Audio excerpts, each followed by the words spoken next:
in Matthew chapter 20. I want to pick it up from verse 17, where Jesus has set himself to travel toward Jerusalem, knowing the fate that awaits him is going to be his death, his crucifixion, resurrection.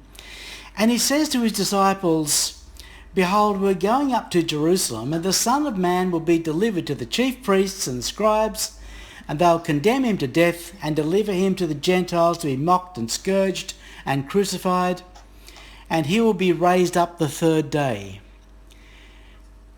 And when you hear that, you would think that's about as plain a statement as you could possibly give. How come the disciples didn't understand?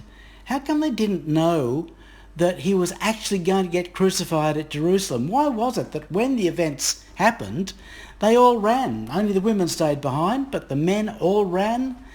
And when they were asked later, they thought, well, we thought that this was the one who was going to restore the kingdom to Israel. They obviously didn't understand this message. It seems to me to be really plainly stated, so I don't quite understand why they couldn't get it. Maybe they thought he was talking in parables.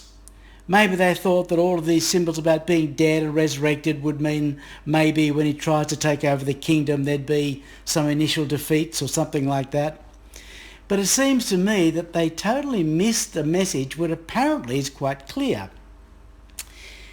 But just keep in mind that they're going to go up to Jerusalem, and whatever these words meant, whether it was a parable or what, they knew there was going to be a hard time ahead. They knew there would be suffering and there would be very likely death. And then you move on to verse 20 and something curious happens. The mother of Zebedee's sons came up to him with her sons, and kneeling before him she asked him for something. The first thing you notice is that it was the boy's mother, Mrs. Zebedee, that came up and asked. And I mean, that's just standard, isn't it? Mums always going to bat for their kids. It was actually the two boys who wanted this information. They were the ones who wanted to know whether they could sit on the right and left of Jesus in his kingdom, but it was Mum who went up to ask. Sort of like going up to the principal at the school or something like that. So she goes up and she asks, and Jesus said, "What do you want?" And she said, "Command that these two sons of mine might sit, one on your right hand and one on your left in your kingdom." Just stop there for a moment and think about what that implies. I think sometimes we think that it implies some sort of pride on the part of the two boys. They want to be boss. Jesus was going to be the number one, but they sort of wanted to be the right and left hand, number two and number three, a bit like, Jonathan was promised in David's kingdom. But what I find really remarkable is that they didn't say, or the mother didn't say, "Grant they'll be on your right and left hand if you come in your kingdom." They said, "When you come in your kingdom." It was an absolute commitment in faith that they believed Jesus would in fact rule in his kingdom. And there was no question, even though they may not have understood those earlier verses about him suffering in Jerusalem, they are absolutely committing themselves to the fact that they believe there will be a kingdom and they want to be with Jesus. And it seems to me, rather than a symbol of them being proud or wanting the most preeminent position, I see it as a symbol of faith. They absolutely attach their faith and their hope to Jesus, believing that no matter what happened in the future, they would be with him in his kingdom. And of course, Jesus replies and he answers back to the two boys. He doesn't actually answer the mother because he knows where it's coming from. He knows this request is coming from the two boys. And Jesus says, "You do not know what you are asking. Are you able to drink the cup that I drink of?" And in the other Gospels, it also adds the question, "Are you able to be baptized with my baptism?" So Jesus puts two questions to them. The first question is, "Are you able to drink of my cup?" The second one is, "Are you able to be baptized with my baptism?" It's sort of like a short answer question. Multiple choice is only yes or no. And they figured naturally, as you and I would figure, that if they get the correct answers, then he'll say, yes, you can sit on my right and my left in the kingdom. What's the point of asking the questions if he's not going to give them what they want? And also it would seem to me that the questions were, well, they contained almost their own answer. If he said, are you prepared to drink of my cup and be baptised with my baptism? They're not going to say no, are they? They're not going to say, oh no, I don't want to do that. They are after the right and left hand in the kingdom. They want to attach themselves to God's kingdom. So of course they're going to say yes. But I don't believe that that was some trickery on their part. I'm sure that was their conviction. They absolutely believed that there would be a kingdom, and they absolutely believed that no matter what Jesus was to go through, they would do it with him. And if that was drinking of a cup or a baptism, which they probably had no idea what it meant, then they committed themselves to do it. And they probably stood back and thought, excellent, we've given the answers now, what's he going to say? He says, you will indeed drink of my cup and you will indeed be baptised with my baptism. So he marks the test on the spot. Jesus obviously knows the right answer, and he says to them, tick, yes, you will be baptised with my baptism. Tick, yes, you got the next one right as well. You will in fact drink of my cup. And then he says to them, but to grant what you have asked, it's not mine to give. It's up to the Father to give that to whomever he's got prepared for that position. They must have said, why did you ask us then? What was the point? What was the point of putting us to this quiz of 2 questions if you knew very well that they were not going to have any effect on the answer? And of course, what those 2 young men walked away with was an answer to questions that they had never asked. They walked up with 1 question and walked away with an answer to 2 questions. They'd never asked it, but now they walked away knowing that they'll be baptised with his baptism and they'll drink of his cup. And so they walk away with a prophecy, and the prophecy goes with them for the rest of their lives. They know that they're going to experience those things. I wonder how they must have felt when Jesus set his face toward Jerusalem and said, I have a baptism to be baptised with, and how straitened I am until it's accomplished. They must have thought, but he's already been baptised. That's already happened back with John. So they must have thought to themselves, there's another baptism coming in Jerusalem. And what would they have thought in the garden when those 3 young men were there and heard the prayer of Jesus, Father, remove this cup from me? What would they have thought then? They would have seen what the cup was, the agony that was to follow. And when they walked away from that scene of Jesus' death and resurrection, they would have known that this was what awaited them. This was what Jesus had promised. No, I can't give you the right and left hand in the kingdom, but I can promise you this, you will suffer, and you will suffer for me.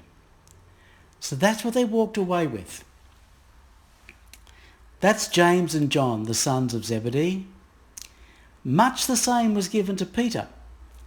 We remember in John chapter 21, when Jesus goes through those statements about Peter, do you love me? And we know that Peter was distressed because he was asked 3 times and said, Lord, you know I love you. And of course he was distressed because of the 3 times, because it was just a moment in time ago that he had denied Jesus 3 times. And Jesus each time asked him to feed his lambs, and then finally Jesus said,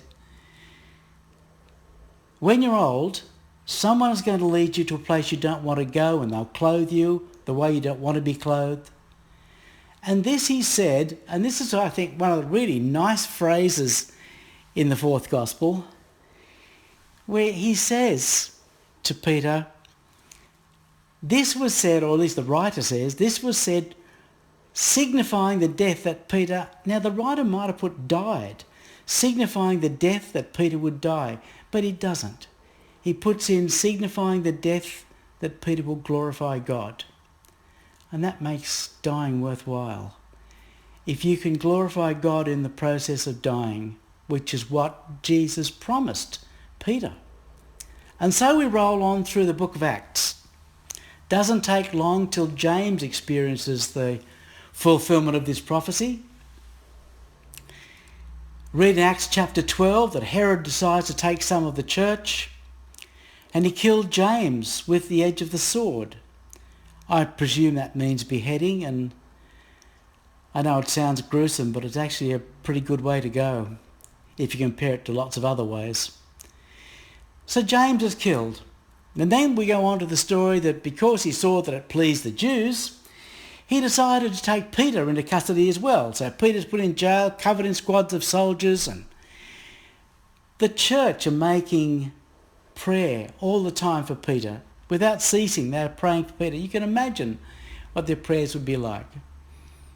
Lord, there was only Peter, James and John at your most intimate times. Please don't take Peter from us.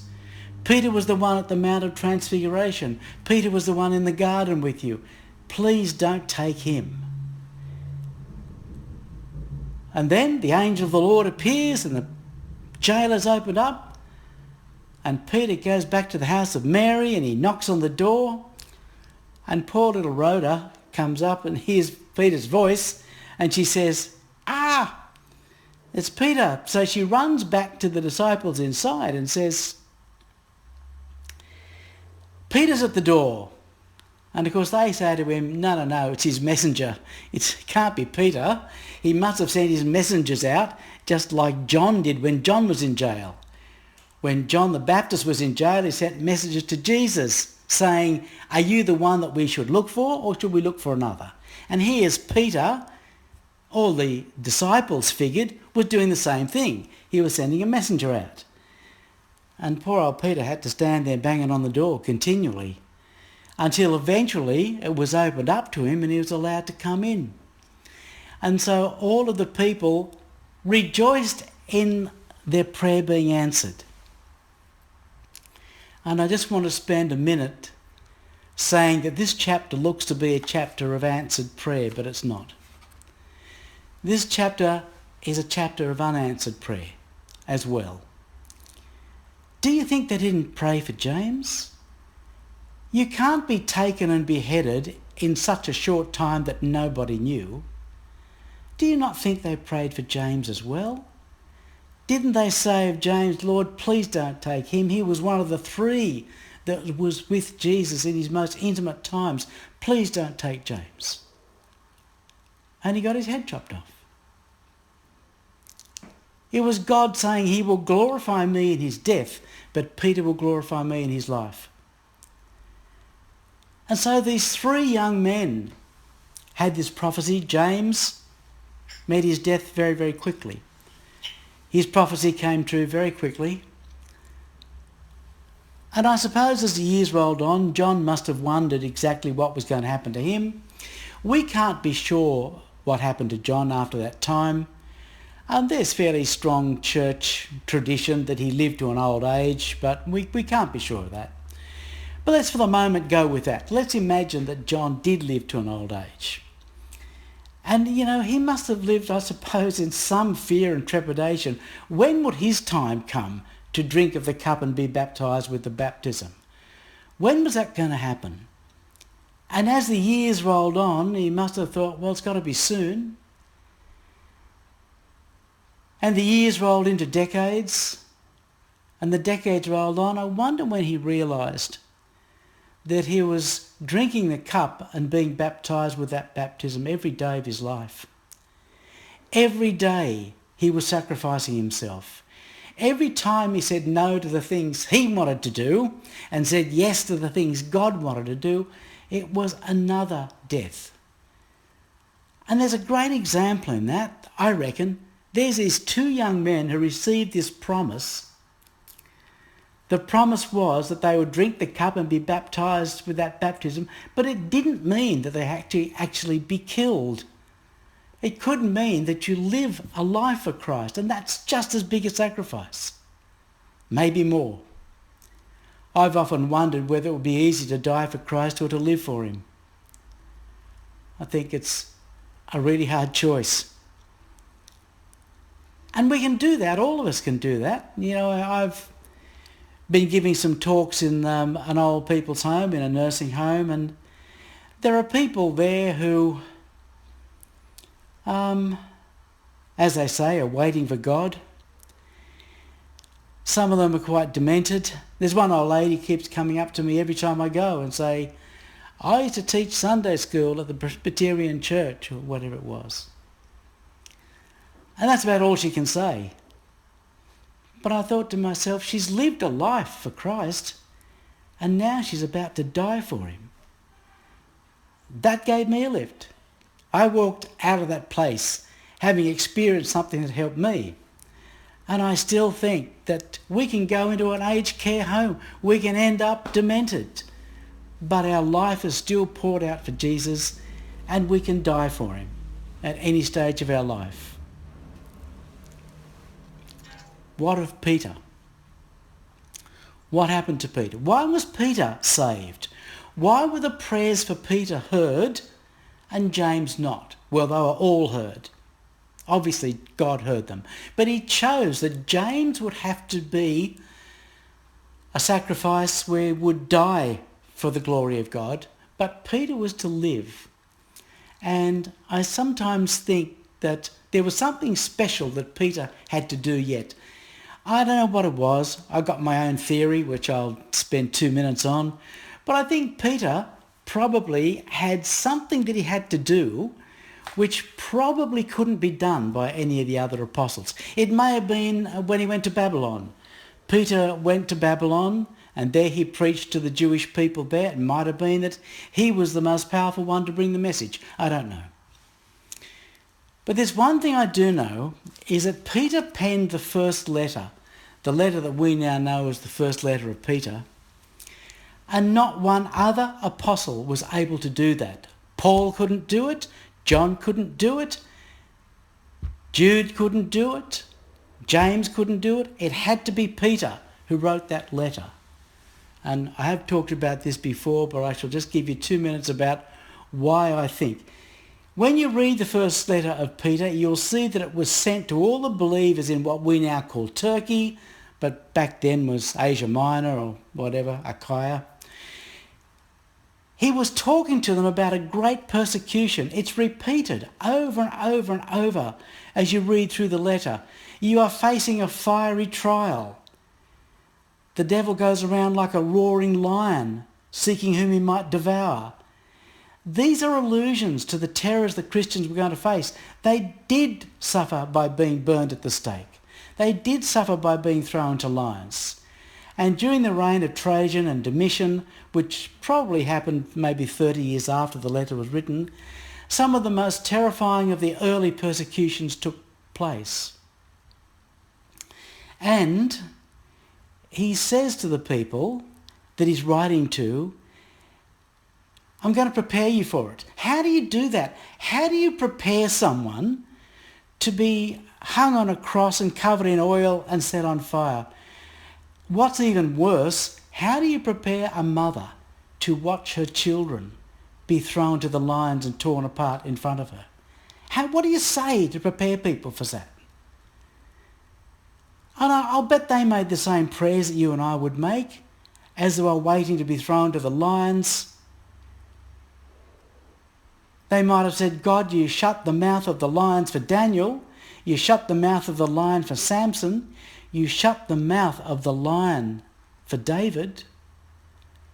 Shut these lions' mouths. What a wonderful witness that would be. Imagine in front of 20,000 screaming Romans, all the lions rolled over and died. What a wonderful witness. And it didn't happen. This was a time for glorification in death. It did win more people to Christ, absolutely. But at the time, it would have been hard to understand. And so the Christians were offered choices. They could maintain their faith in Jesus Christ, and then they were persecuted, sometimes physical persecution, sometimes they just had their land confiscated, sometimes they would be mutilated. There are others who simply abandoned Christianity and said, oh, well, I'll join the Romans and worship their gods. But there was a third group. And the third group was that group who decided to actually bribe their way out of trouble, who said to the Romans, if I give you enough money, will you say that I've worshipped the gods, even though I haven't?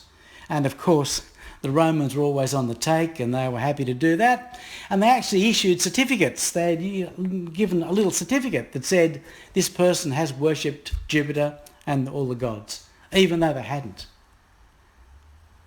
And then the persecution finally fades away. It wasn't continuous in any one place.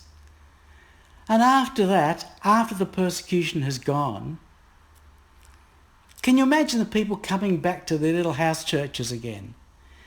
How ashamed would you be to walk into that church and see people who had suffered, people missing, women whose husbands had been killed or mutilated, and you were one who bought a certificate? How ashamed would you feel to come back in that little church and sit up the back of that little house church? You would think, how can I possibly retrieve this situation? How can I possibly come back from what I've done? And then they read the first letter of Peter. And you say, thank you, God. This letter's written by a failure. It's written by a person who denied and swore that he didn't know Jesus. It's written by a person who wrote the certificates. Well, didn't write them, purchased the certificates. In that act of denial, Peter worshipped the Roman gods. And here's this letter that they're holding in their hand by someone who's experienced exactly what they had experienced. Was that why God saved him alive? I don't know. But it always seems to me Paul couldn't write that. Paul hadn't done that. A James couldn't. A Judas couldn't. It was only Peter who had, well, the people had the common knowledge of how he'd betrayed Jesus. And he was standing up there and saying, God will lift you up, dust you down, and you can start again. And that's, I guess, where I'd like to leave the message for all of us. Number one, living for Christ, I think, is just as hard, or if not harder, than dying for him. Every minute of your life you can live for Christ. If you end up in an aged care facility and there's nothing much you can say except, I'm a Christian, that is still representing Jesus Christ, and it's a glorious way to go out. And the other thing is, we've got in front of us the representation of God's forgiveness. We've got the blood and the body of Jesus Christ. It was God's way of showing us that we are forgiven. We're forgiven just like those Christians who purchased the certificates and couldn't face up to the trial the first time. We're given a chance to do it again. Amen.